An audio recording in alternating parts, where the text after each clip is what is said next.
Today I'm going to show you how to make a Dollar Tree sewing project that helps others and will brighten someone's day.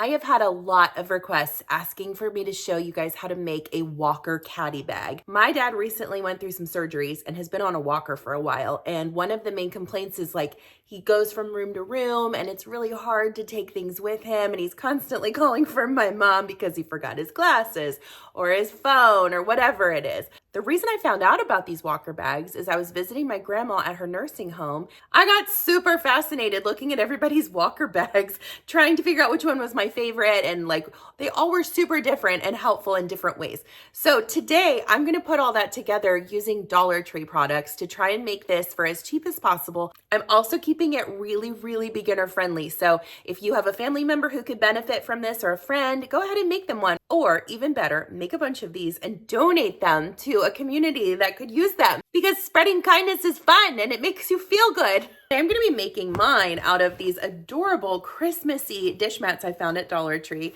So I have 2 dish mats that measure 12 by 18 inches and 2 placemats. And then I'm also going to be using some of the hook and loop tape that they sell at Dollar Tree to be able to fasten it underneath. So without further ado, let me show you this really beginner friendly project. And I hope that you make a million of these and give them out to your family and friends who might need them, or a local community who could benefit from them. Let's put out kindness. Here's the deal.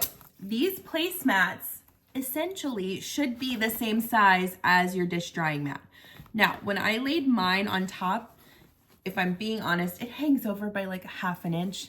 But if I even that up, it's really not a big deal. And I am not going to worry about it because we are going to be fastening these like back to back. So if your placemats are just a little bit bigger, don't stress it. If you are an experienced sewist and you feel comfortable like hacking these up and then finishing the seams with something that's going to keep them from fraying and look professional and nice, go for it. But today I'm going to pretend that you have no sewing experience or very little sewing experience and that you're trying to do something nice for somebody, and I want to give you a way to do that. The first thing you need to try and visualize is how this is going to work. So let me try and show that to you.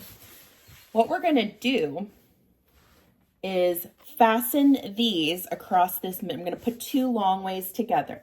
So I'm going to place these 2 drying mats with the long edges touching.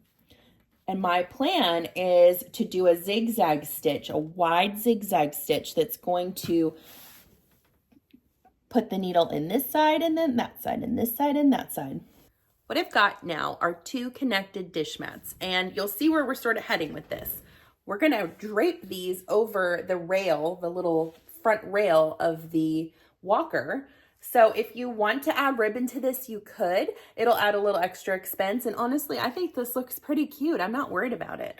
But again, it's just about how much you want to sass up the project. Just make sure they're connected nice and tight, because this is going to hold the weight. This is what's going to support that, whatever they put in these bags. The next thing we're going to do is add the hook and loop tape to the back sides of these so that they don't show when we sew the pockets on in the front. Let's do it. Now, if you want to buy this hook and loop tape where it's a little bit wider from a different store, you can. This is just what Dollar Tree carries, and I think it'll be fine for what we're doing. And it's up to you how much you want to run this across. If you want to do like 3 little spots where they can connect it, I'm just going to do 1 full line because I feel like that'll make it easier for whoever's trying to connect these pieces. And you want to put this down pretty far because they're going to drape this over and then they're going to push the bottom pieces together to connect them so that it stays put. So measure out your tape, cut them both accordingly. Everything's so sticky. I knew that was going to happen. Maybe I should just measure it. This one is 17 inches. Let's just do that. We'll keep them apart. Oh my. Okay. So we've got our hook and loop tape cut. The next step is I want you to sew, and your dish mat will hold this in place pretty well. If you're comfortable, I want you to try and sew along the perimeter of this tape to hold it in place. So along the top edge, then down the side and down the bottom edge. Now, if this stresses you out and makes you feel like you can't do this, go ahead and just do a zigzag stitch across the middle of it. It just may not be quite as sticky, but it shouldn't make that big of a difference.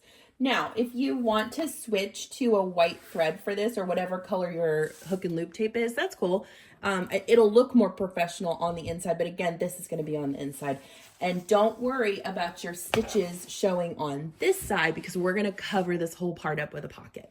I'm going to give the zigzag stitch a try and I'll test it out. I'll be the tester to see how it goes. Leave the width of your zigzag stitch what it was, but maybe change your stitch length to a little higher number so that it's still holding it on, but it's not getting so much thread on it that maybe it loses its stickiness. I would say you could put this up to a 2.5 if you, that's what I'm going to do.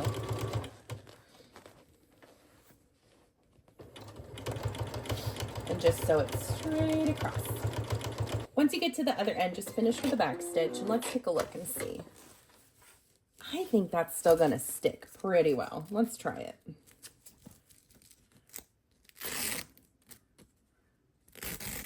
Yeah, I don't think the zigzag, honestly, it probably would stick to this fine too. I don't think the zigzag stitch is going to change the integrity of your hook and loop tape drastically where it would cause a huge problem. So if you want to do the zigzag stitch, that's fine.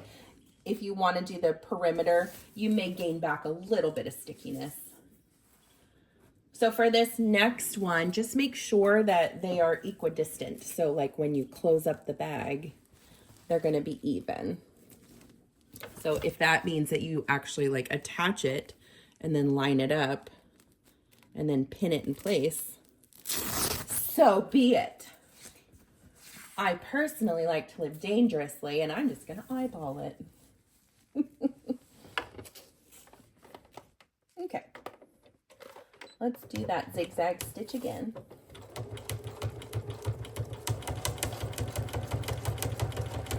I love this version of it, like I said, for a beginner because you're not cutting any of your materials. Like you don't need scissors to complete this project, which I feel like is a good stress reliever for a new sewist because sometimes cutting is what makes us feel a little nervous. Like, what if I mess up? I can't redo it. Well, you can. Although these dish mats disappear so quickly now, I blame myself, honestly. You may not be able to find a matching one if you need to go back for another. All right. Let's test out this Velcro and make sure that it is functioning well. I feel like it's worth mentioning too, the measurements of these dish mats. These are 12 by 18. My dad's measurements for his walker it's 19 inches. So it's giving you just a little bit of breathing room. It's going to be like somewhat snug, but it's still going to fit fine, at least for his. So you may just want to measure whoever you're making it for. But his walker that he's been using is pretty universal. Like it's like that metal. They're all metal. It looks like the ones that I see most when I was visiting my grandmother. Clearly, I am not saying this very well. All right, so here's what we've got, okay? You've got this where it will attach now at the bottom, so it's not gonna fall off once it's attached to the walker. And now we're gonna add some pockets. And when I say we're adding pockets, okay? We're gonna have a lot of pockets. I want this person to have the ability to put a book, a phone, an iPad, their glasses, a wallet, whatever they need to take, their keys, scan cards, root beer candies, or Werther's Originals. Okay, that was just a joke because my grandma had a buddy that would always carry candy in his walker bag. He was adorable. Let me show you how to attach these pockets. Here's your layout. And you can make this next step however you want. But what it's going to end up being is this is there's one side that's red to this placemat and there's one side that looks like this, like the other background fabric. So what I'm going to do is fold this so that we've got a bunch of pocket options here, okay? So when this folds back over, I'm going to make it so that these pockets back here are functional and so are these. So if you have a book, it can go here. If you have something shorter that you need quicker access to, you don't want to dig for, we'll have it here, okay? And I'm probably going to do this the same on both sides, but let me see how this first one goes. I may want to change it up for the back side. Maybe that side needs to be a little different. I don't know. We'll figure it out. For the front side, we're going with this. So the way that I'm folding this is, if you want a measurement, 1, 2, 3, 4, 5, 6, 7.5 inches down. If you want to press this, you can. I would be careful because of the fabric that these are made of. Maybe put a pressing cloth over it. Fold it down, press it if you want to. You can also clip it. But this is essentially doing a top stitch on the bottom edge, which will, first of all, look fancy, but it's also going to hold this onto the bag.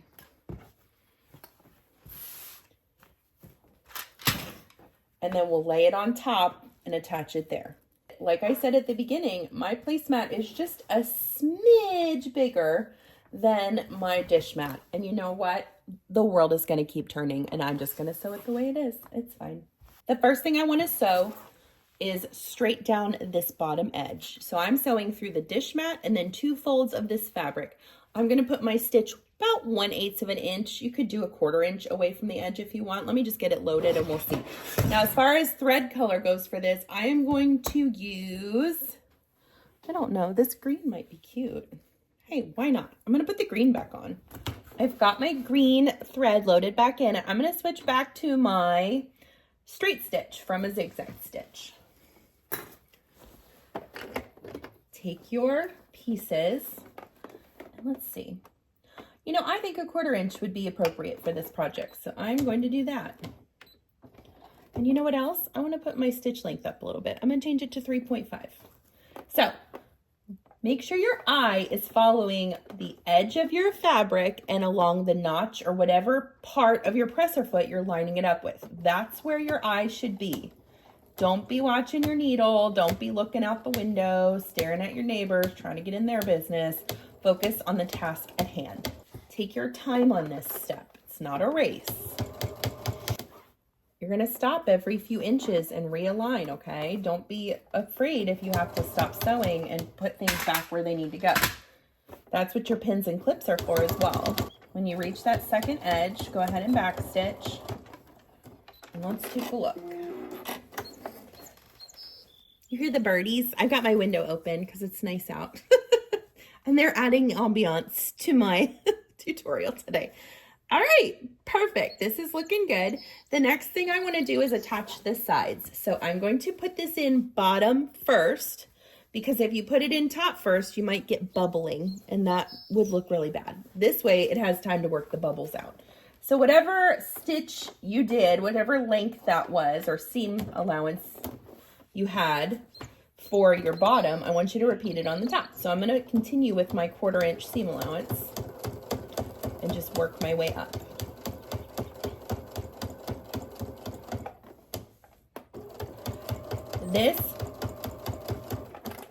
This walker bag is one of the more simple versions of a walker bag. And that's okay. It's still useful, you guys. It's going to be wonderful. And if you have a giving heart and want to make a few of these to take to a local senior center or a hospital, you should. It's all about the season of giving. Okay, we've got that attached. Now, this one, we're going to flip the other way because I want to be able to see the edge. And it's okay that this is hanging off. I am not stressing about it. It's going to be fine. Start with the back stitch and work your way up at a 1/4 inch.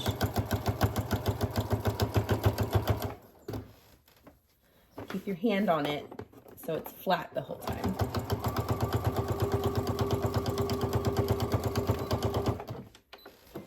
Lovely.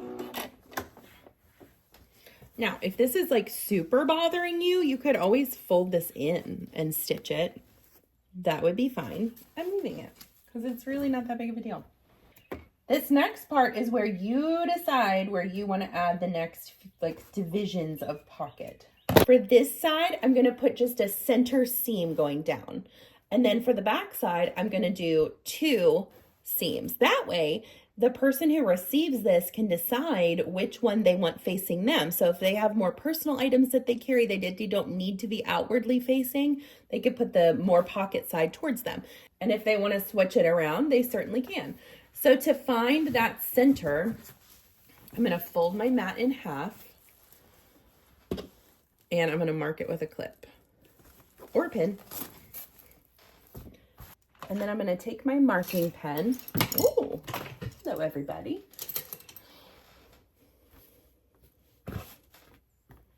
And a ruler. Line my mat up on my mat and just draw a quick line to mark where I want to sew. I'm going to load this upside down in my machine so that I'm working from bottom to top. My Velcro's stuck. At least we know it works. And load it in, and I'm going to start with a back stitch and sew right along that line, and that's creating a division to my pockets. And the reason that needle sounds so loud is because we're going through four layers of that weird polyester fabric.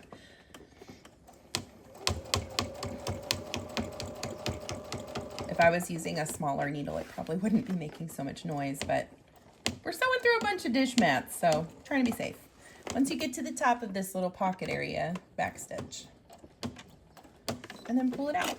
Front side is done. We've got 2 big pockets in the back, 2 smaller pockets in the front, and now we're gonna work on the back side. So take your second placemat and do the exact same thing on this side, but when we get to the division of the pockets, I'll come back and show you how I'm gonna divide the pockets this time. Since we have the divided middle pocket on this side, I thought we would switch it up a little on this side. And what I'm gonna do is find the center again by folding it in half and marking it with a clip. Mark it with a clip. And then I think what I'll do is figure out how much I've got to work with here. So it's 1, 2, 3, 4, 5, 6, 7, 8, 9. Make sure I'm in the middle. 1, 2, 3, 4, 5, 6, 7, 8, 9. Perfect. So what I'm going to do is divide this in half, the half in half, if that makes sense. So 9 divided by 2 is 4.5. 1, 2, 3, 1, 2, 3, 4.5. I'm such a good sous chef to myself that I put things away that I actually still need. Good job, me. And draw a line. Then I'll draw my middle line. Or if you wanted to, you could do 2 smaller pockets here and leave this center part. That might be a good idea because you may not need 3 of the same size pocket or 4 of the same size. Yeah, I think I'll do that. So, oh, I already pulled my thing out for my middle one. 1, 2, y'all, it's Friday. Just give me a break. It was Halloween yesterday. 1, 2, 3, 4.5. Yeah. So I'm going to go 1, 2, 3, 4.5. So that way they will have like a place where they could put their phone if they need like a long, narrow pocket. Then they still have a nice big one in the middle. And now I'm going to sew these lines. Depending on how fancy schmancy you want to make these walker bags, they really don't take much time at all. You could finish one in probably about 20 minutes, quite honestly. Good, good, good. And you could add accoutrement to this too, like ribbon to make it look cute. You could add a little key fob that they could hook their keys onto. You could make this as personalized, like I said, as you like. This is just the basic form, and then you can sass it up however you see fit. Now when you're doing it over here, I would fold this side and just kind of flatten it out. Don't let the material take control of you. You take control of the materials. Now we have a wee problem because I don't have a walker here to show you how this works. So I'm going to try and figure out a way to simulate that so you can see.